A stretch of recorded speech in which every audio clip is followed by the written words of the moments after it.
हरे कृष्णा कृष्ण कृष्णा हरे हरे, हरे राम राम राम हरे हरे। हरे कृष्णा भक्तों, आपका स्वागत है एवरीडे विद भगवत गीता की सीरीज में।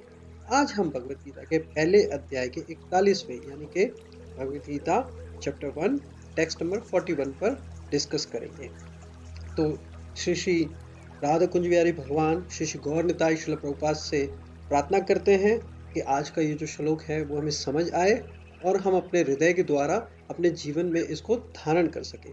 तो भगवत गीता का जो चैप्टर 1 है उसका टेक्स्ट नंबर 37 टू 36, उसमें बताया गया था how destruction of dynasty leads to all round devastation. कि अगर हमारे कुल में अगर कोई गलत करता है तो उसके कारण क्या हो जाता है, पूरी कुल के मतलब जो बड़े हैं उनके कारण पूरी हमारी जो आने वाली जो जनरेशन है उसकी भी पूरी तरह से बर्बादी हो जाएगी। तो इन 46 श्लोक तक यही बात चलती रहेगी। जैसे कि इस श्लोक में कहा है, आप भी मेरे साथ याद करिए, इन श्लोकों को पढ़ने से सुनने से हमारे करोड़ों जन्मों के पाप जो है वो नष्ट हो जाते हैं। भगवत गीता का एक एक श्लोक भगवान के द्वारा जो बताया गया है वो हमें भगवान की भक्ति बढ़ाता है, हर तरह के जो स्ट्रेस हैं, परेशानियां हैं, उनसे मुक्त करता है, क्योंकि ये साक्षात भगवान ब्रजेंद्र नंदन कृष्ण के मुख से निकली हुई वाणी है। वही वाणी को हम रिपीट करेंगे हमारे मंत्र मंत्र के द्वारा। इस मंत्र की रिधि के द्वारा हमारे जो आत्मा साक्षी हृदय में जो आत्मा है उसे शांति प्रदान होगी। तो आइए पढ़ते हैं।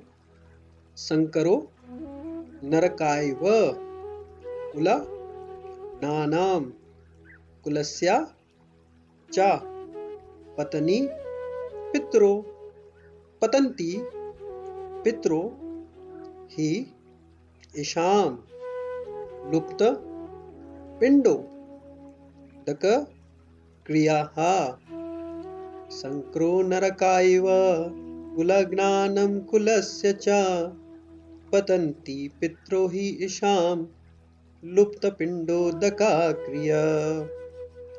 ट्रांसलेशन और प्रपोर्ट प्रभुपाद जी के द्वारा। श्रील प्रभुपाद की जय। प्रभुपाद ट्रांसलेशन में कहते हैं, अर्जुन कह रहे हैं भगवान श्री कृष्ण को, अविंचित संतानों की वृद्धि से निश्चय है परिवार के लिए तथा पारिवारिक परंपरा को विनष्ट कराने वालों के लिए नरकाई जीवन उत्पन्न होता है।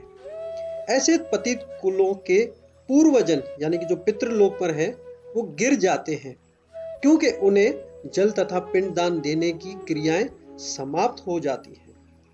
तो इस श्लोक के अंदर हमें कुछ मुख्य चीजें हैं जो आज हम प्रभुपाद जी के प्रपोर्ट पढ़ने से पहले समझेंगे।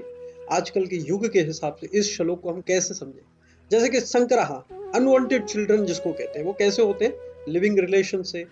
जब कोई एक स्त्री और पुरुष बिना संबंध यानी कि शादी के बगैर अपने मेल मिलाप करते हैं तो अनवांटेड चिल्ड्रन कहते हैं। ऐसा गगन पाप हो रहा है कि आगे चल के जब बच्चे को नहीं संभाल सकते तो अबॉर्शन भी करते हैं। इन कारणों की वजह से क्या है, नरक के द्वार खुल जाते हैं और प्राणी को इस चीज का अंदाजा भी नहीं है कि आज तो वो उसे बहुत मजा कर रहा है, अभी उसे बहुत अच्छा लग रहा है, टेस्ट भी मिल रहा है, काम वासना पूर्ण हो रही है, परंतु मृत्यु के बाद जो नरक के द्वार में जाएंगे उस समय भगवान ही क्षमा करे हमें कि किस किस प्रकार के नरकों में जाके ये जो हमने चीजें की हैं, जो पाप कर्म किए, उसके भोगने, उसके रिएक्शन से हमें क्या क्या तकलीफें होंगी। और कहा है कुल ज्ञानम, कि वो जो कि अपने ही परिवार को मारते हैं। अपने ही परिवार को कैसे मारते हैं, जब हम अपने परिवार को गलत रास्ते की तरफ ले जाते हैं। जैसे कि कोई परिवार में शराब पीते हैं, पर स्त्रियां करते हैं, नशा करते हैं, गलत कार्य करते हैं, इन तरह के सारे पाप कर्म करते हैं, तो क्या होता है कि उस प्रकार से कुलस्या जो जीवन हमारे जो परिवार के लोग हैं, पत्नी, वो पत्नी का मतलब होता है फॉल डाउन, उनका गिरावट हो जाता है। पितृ, उनके जो पूर्वजन हैं जो कि पितृलोक में है या स्वर्ग लोक में है, उनके ऊपर भी उनके कर्मों के द्वारा उनका असर पड़ता है। येषाम लुप्त, वो चुप वो रह जाते हैं। पिंड, पिंड का मतलब है कि उनको प्रसाद देते हो, ऑफरिंग द फूड, जो उनको हमारे कर्मों के अनुसार जो उनको भी एक संतुष्टि या वहां पर जो उनको आनंद मिलता है वो भी खत्म हो जाता है, और उनका पिंडदान ना होने की वजह से उनको भी वहां पर कष्ट होता है। तो देखिए, हमारा एक कुल में अपने आप से संबंध नहीं है, कुल के आने वाली पीढ़ियों और जो कुल में जो गुजर गए हैं उनके साथ भी हमारा संबंध जुड़ा होता है, और उनके कर्मों के अनुसार और हमारे कर्मों के अनुसार भी रिलेशन की बेसिस के ऊपर चीजें होती है। जैसे मान लो घर में परिवार में पिताजी है, अगर वो गलत कार्य करेगा तो बच्चा भी गलत कार्य करेगा।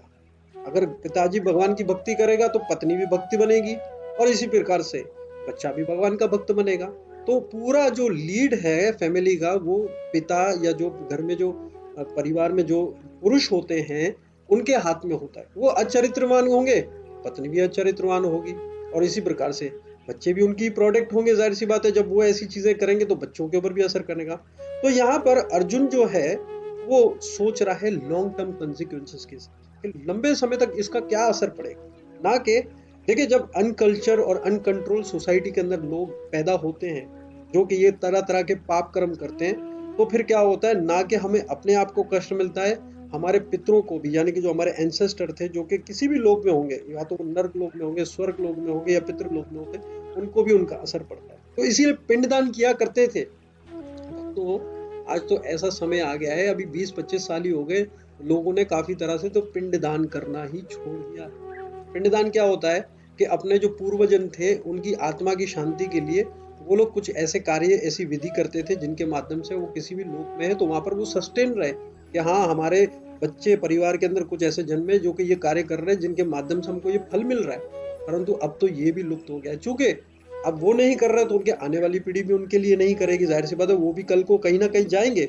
तो कुछ अच्छे कर्म करते हैं ना, तो हमें स्वर्ग की प्राप्ति होती है, और अगर हम कोई एवरेज कर्म करते हैं ना, अच्छे और बुरे मिक्स कर्म करते हैं, तो पितृलोक की प्राप्ति होती है। तो इन रिचुअल्स के माध्यम से क्या होता है, जब हम ये पिंडदान वगैरह करते हैं जो कि पहले करते थे, जो हमारे पूर्वजन है ना, वो क्या करते हैं, इस भौतिक संसार में जन्म लेते हैं या तो पितृलोक में कम से कम रहते हैं, जिनकी वजह से अगर वो ऐसा नहीं करते तो उनका जो एंसेस्टर यानी कि जो पूर्वजन थे, या उनके जो परिवार के जो पितृ थे, वो क्या आ जाते, उनका फॉल डाउन हो जाता है और वो नीचे आ जाते हैं। अब देखिए, बड़े मजे की बात है, ये तो एक इंफॉर्मेशन की बात हो गई। प्रभुपाद जी ने बहुत अच्छा सुंदर तात्पर्य किया है कि ये सब जितनी भी चीजें हैं, ये नॉन डिवोटीज।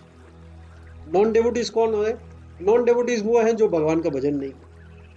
वो किसका भजन कर रहे हैं? वो माया का भजन कर रहे हैं। माया का भजन करने के कारण उनको ये तरह के कष्ट और ये सारे रिचुअल्स वो करते हैं। अब रिचुअल क्या है, देखो, स्पिरिचुअल स्पिरिचुअल और रिचुअल में फर्क है। रिचुअल्स का मतलब है कि morning in the essence, evening there is an essence, यानी कि सुबह अगरबत्ती चलाई और एक शाम को अगरबत्ती चलाई। And nonsense for the whole life, सारी गलत प्रकार के कार्यकलाप करके हम बोलते हैं कि हम भाई भगवान के भक्त हैं, हम ये कर लेंगे। कुछ भी करो अपने मन और बुद्धि से, जो समझ में आ रहा है अपने जीवन में मनोबुद्धि से कि मेरे हिसाब से ऐसा होना चाहिए, without consulting teacher, spiritual guide, shastra like Bhagavad Gita, Bhagavatam, and we are performing our life as a, ऐसे इसको ऐसे ऐसे मतलब उसको हम लोग प्रयास करके जो है वो प्रयास करके अपना जीवन गुजारते हैं अपने मनमानी ढंग से। बच्चा अगर अपने मनमानी ढंग से चलेगा तो वो क्या करेगा? अज्ञानी ही रहेगा। उसे पता ही नहीं है कि मुझे कहाँ पढ़ना है, इस संसार में कैसे रहना है, इस संसार से एटिकेट। तो इसीलिए माँ बाप जो है वो बच्चों को एटिकेट और बिहेव करना सिखाते हैं। इसी प्रकार से हम लोग जब अपने जीवन के अंदर हमें पता ही नहीं कि कैसे जीना है और क्या करना है, तो उसी क्षण हमारा पतन हो जाता है और नर्क के द्वार खुल जाते हैं। अब हमारे अंदर इच्छा भी तो नहीं है, अगर कोई गाइड कर रहा है तो गाइड ले भी नहीं रहे हैं। तो क्या होता है, यहाँ पर प्रभुपाद जी ने बोला घोस्ट के बारे में। घोस्ट का क्या मतलब होता है कि वो जिन भूत होते हैं। और जिन भूत क्या होते हैं, उसको शास्त्र के हिसाब से बहुत सिंपल बोला है कि जिनका कोई शरीर नहीं होता। जैसे बहुत सारे लोग सुसाइड कर लेते हैं। अब मान लो उनकी 60 साल की आयु थी, 60 साल उनको जीना था, परंतु किस कारण कि वो उन्होंने सुसाइड कर लिया। अब सुसाइड क्या है, एक तो ऑलरेडी हम इस दुनिया के अंदर, संसार के अंदर एक जेल में है। इस दुखान्यमा शाश्वतम को, संसार को, प्रकृति को एक जेल के अंदर समान बताया गया, जो कि दुखान्यमा शाश्वत, दुखों ही दुख है यहाँ पर। और ये टेम्पररी है, लाइक हमारी बॉडी भी टेम्पररी है, ये घर भी टेम्पररी है, जो गाड़ी चला रहे हैं वो भी टेम्पररी है, कुछ समय के बाद वो हमारे से चली जाएगी। लेकिन इन सब चीजों की हमें जरूरत भी है, क्योंकि हमारे शरीर है, हमें भूख लगती है, हमें छत चाहिए।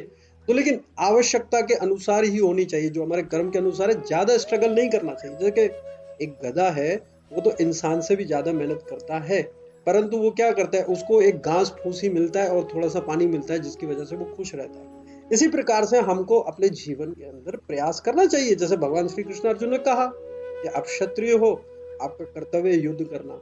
आप अपने कर्तव्य से भागोगे तो फिर आप भक्ति कर सकोगे और ना इस संसार के अंदर अपनी जीवन मेंटेन कर। अब क्या ये सुसाइड कर लेते हैं? सुसाइड का मतलब पता है क्या होता है? एक तो जेल में है और ऑलरेडी जेल में चले गए। जैसे जेल के अंदर शू होता है। शू क्या होता है? ऐसे प्राणी जो गलत काम करते हैं और वो जेल के नियमों का भी पालन नहीं करते, उनको और अंदर गठड़ी में डाल देते, जो कि और ज्यादा अंधेरी और काली होती है, वहां पर वो 4-5 दिन रहते हैं और उनको सब पता चलता है, फिर वो प्रॉपर्ली बिहेव करते हैं।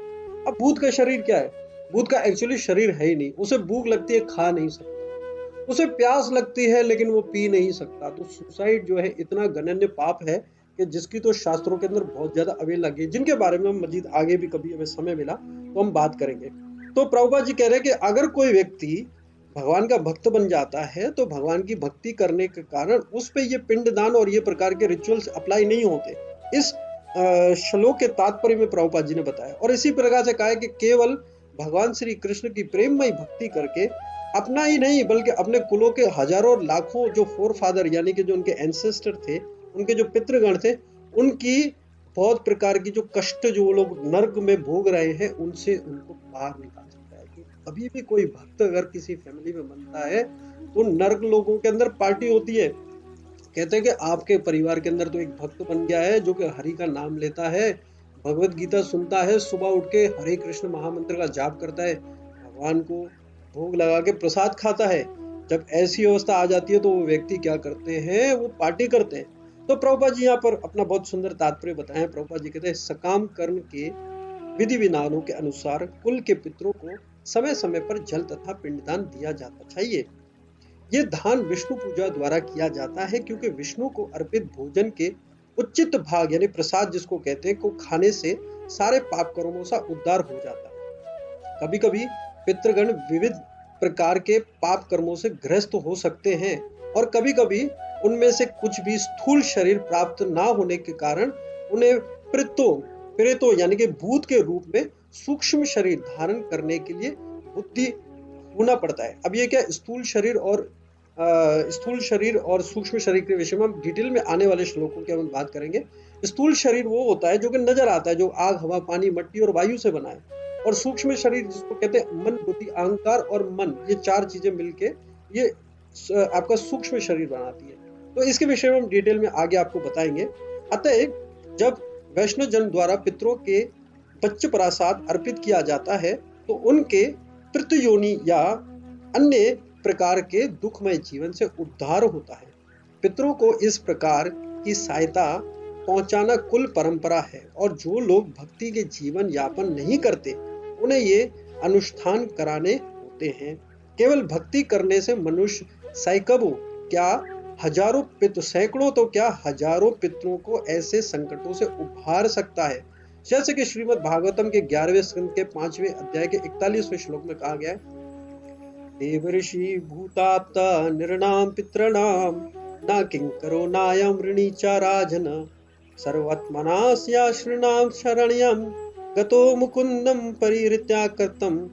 जो पुरुष जो पुरुष अन्य समस्त कर्तव्यों को त्याग कर मुक्ति के दाता मुकुंद के चरण कमलों की शरण ग्रहण करता है और इस पाठ पर गंभीरता पूर्वक चलता है, वे देवताओं मुनियों सामान्य जीवों स्वजनों मनुष्यों या पितरों की प्रति अपने कर्तव्य या ऋण से मुक्त हो जाता है।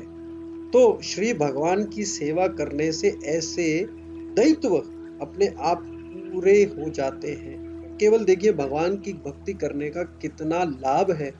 केवल श्री हरि की भक्ति करने से हमारे तो कष्ट नहीं मिटेंगे ही मिटेंगे, हमारे पूर्वजों के कष्ट में मिटेंगे, और हमारा जो भी ऋण है हमारे कुल देवताओं के ऊपर, कुल देवी के ऊपर, कुल गुरु के ऊपर जितने भी हमारे ऋण हैं वो सब के सब क्या हो जाएंगे, वो मुक्त हो जाओगे केवल श्री हरि की भक्ति करने। इसीलिए भगवान श्री कृष्ण की भक्ति जो है उसको जड़ में पानी देने के बराबर बताई। जैसे कि एक बहुत बड़ा वृक्ष है, आप उसके पत्तों को, टहनियों को और फल फूलों को आप पानी दे रहे हैं, परंतु आप उनके जड़ को पानी नहीं दे रहे, तो कुछ समय के बाद वो जो वृक्ष है वो मर जाएगा।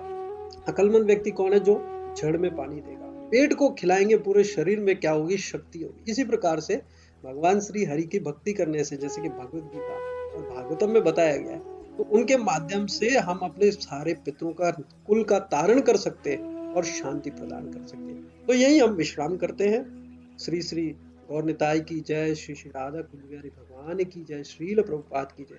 अगर यदि आपका कोई सवाल है तो प्लीज आप क्वेश्चन पूछे 00971 5566444658। हरे कृष्णा।